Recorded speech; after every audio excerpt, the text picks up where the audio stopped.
Proclamation number 7441, October 30, 1959. Dialogue with the Father, His Word from above. You must withdraw into solitude if you want to speak to me. I merely require you to withdraw from the world and into your closet, and then turn your thoughts to me alone, so that you mentally detach yourselves from the world and all its requirements, so that you give no room in your heart to anything but me, and so that you approach me in a childlike manner in order to hear me and my words. I want a prayer in spirit and in truth, which necessitates that you completely detach yourself from all worldly thoughts.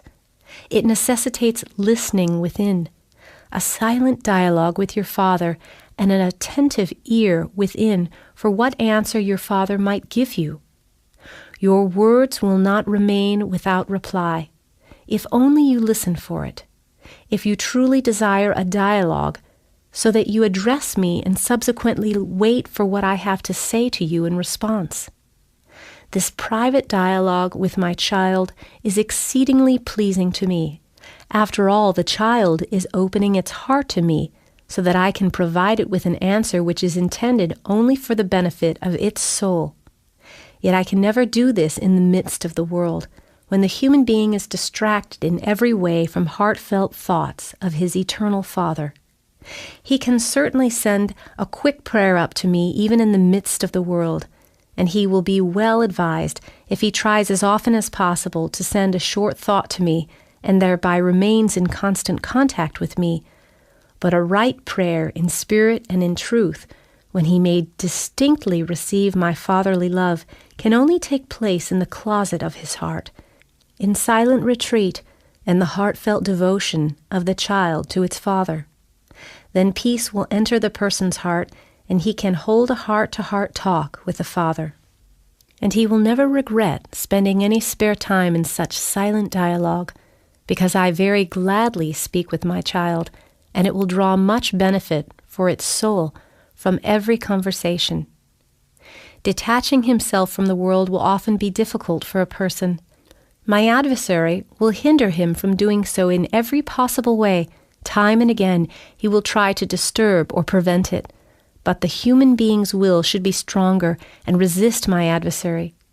Then the person will receive strength and be able to accomplish his intention, to unite with me in heartfelt prayer and to hear the Father's words. Only an intimate bond like this will enable you humans to hear my word from above through a fellow human being. Only a union in spirit and in truth makes it possible for my spirit to pour itself into an opened vessel, and therefore great blessings rest in this beginning, this intention of becoming receptive to me and of allowing my flow of grace to pour into oneself.